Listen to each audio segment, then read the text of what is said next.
Hi,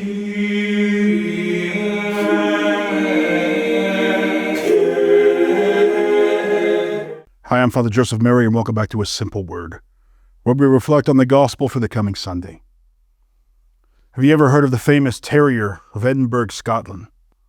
The town's famous for the true story of a dog and his master. In 1850, John Gray arrived in the city to work as a gardener. Unable to find work, he joined the police force as a night watchman.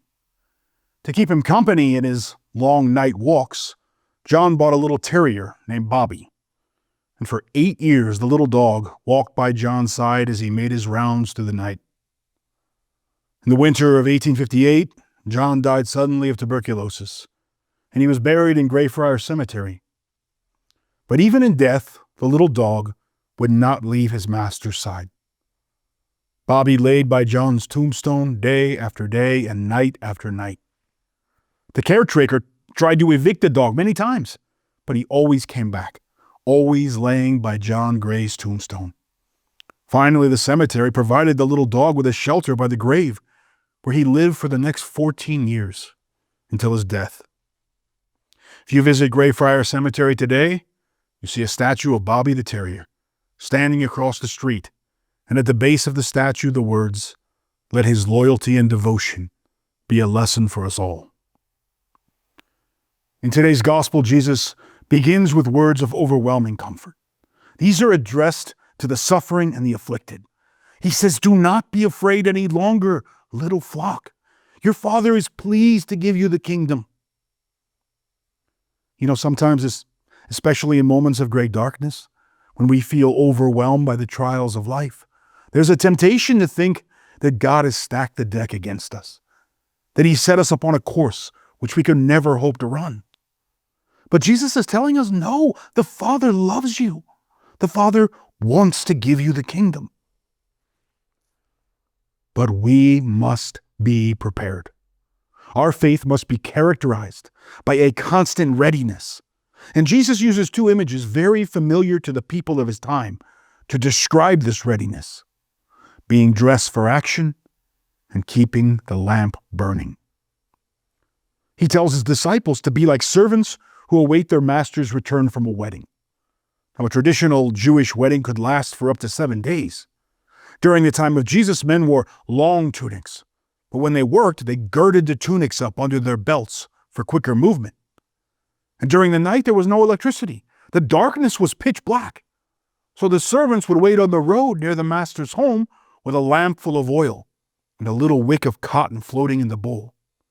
This was their only source of light, their only way of watching for the master's return.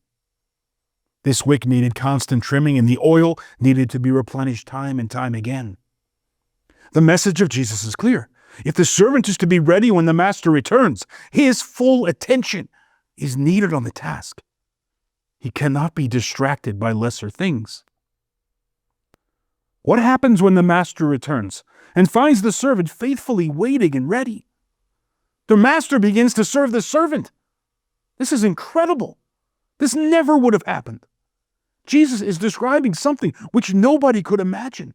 The master himself would invite the servants to recline at table. The master would gird his loins, and he would attend to their every need and desire. That's why Jesus says these faithful servants are blessed. Today, this gospel is for our lives.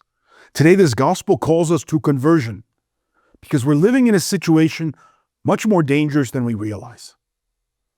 Jesus assures us, the Father is pleased to give you the kingdom. But there's another power at work in the world and in our lives, a power which desires to steal this gift away. Imagine for a moment how the devil looks at our situation. He knows the scriptures too. He quotes them to Jesus in the wilderness. The enemy knows that God has told us, you must be prepared. You must be single-minded in your readiness. What would you do if you were the enemy? You would devise 1,000 different ways to lull men to sleep. You would find countless means of distracting them from their readiness. Look at our situation, and this is exactly what we see. We spend hours every day staring at a little screen in our hands. We have earbuds blaring music and podcasts perpetually into our ears. We fill the emptiness in our hearts with hours spent on social media or binging streaming content. We spend all this time listening to talking heads as they argue over political sides. We are lulled into a sleep of death. In his book, The Weight of Glory, C.S. Lewis wrote, "Our Lord finds our desires not too strong, but too weak.